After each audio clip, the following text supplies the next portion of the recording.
রোজ রোজ একই রুটিন, একই প্রেশার। কখনো কি মনে হয় এর বাইরে গিয়ে একটু শ্বাস নিতে? আমার কাছে এর উত্তরটা খুব সিম্পল, একটা বাইক রাইড আর এমন একটা জায়গা। এখন আমরা চলে আসলাম গাজলডোবা ব্রিজ। চারপাশে তাকালেই বোঝা যায় জায়গাটা কেন এত পপুলার। এই ব্রিজটা গাজলডোবার একটা আলাদা পরিচয়। এখান থেকে চারদিক একসাথে দেখা যায়, নদী, মানুষ আর আকাশ সব একই ফ্রেমে। গাজলডোবা মানে শুধু একটা জায়গা না, এটা একটা শান্ত অনুভূতি।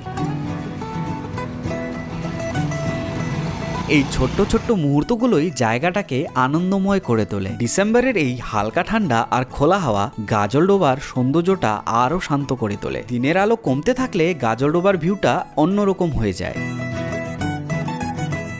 এই নদীর মাঝখান দিয়ে নৌকা চলতে দেখলেই জায়গাটার শান্তিটা বোঝা যায়। এই গাজলডোবা নদীতে নৌকা চলার দৃশ্যটা দেখতেই বারবার আসতে ইচ্ছা করে। এখানে নৌকা ভাড়া নিয়ে নদীতে ঘোরা যায়। এখানে ঘোড়ার পিঠে চড়ার অপশনটাও রয়েছে। আজ রবিবার বলে ভিড়টা একটু বেশি, অনেকে পরিবার নিয়ে ঘুরতে এসেছে, তাই জায়গাটা বেশ জমজমাট। ঘোরাঘুরি করার জন্য ভালো একটা সময়। বর্ষাকালে এখানে নদীর রূপ একদম আলাদা। এখানে নৌকা ভাড়া পাওয়া যায়। বন্ধু বা ফ্যামিলি নিয়ে আসলে নৌকা রাইডটা বেশ ভালো লাগে। এইটা হলো গাজলডোবা। সামনে যেটা দেখছেন সেটাই তিস্তা নদী। এখানে উইকডেতে এলে একদম শান্ত পরিবেশ পাওয়া যায়। নৌকার ভাড়া সাধারণত মাথাপিছু প্রায় 100 টাকা। সূর্য যখন ধীরে ধীরে নদীর পিছনে ঢুকে যায় তখন চারিদিকটা একদম শান্ত হয়ে যায়। এই জায়গাটা আসলে ছবি তোলার থেকেও বেশি অনুভব করার। আপনি যদি খুব ফ্যান্সি জায়গা খুঁজছেন তাহলে গাজলডোবা হয়তো আপনার জন্য না, কিন্তু আপনি যদি চান একটু শান্তি, একটু প্রকৃতি আর নিজের সাথে সময়, তাহলে এই জায়গাটা একবার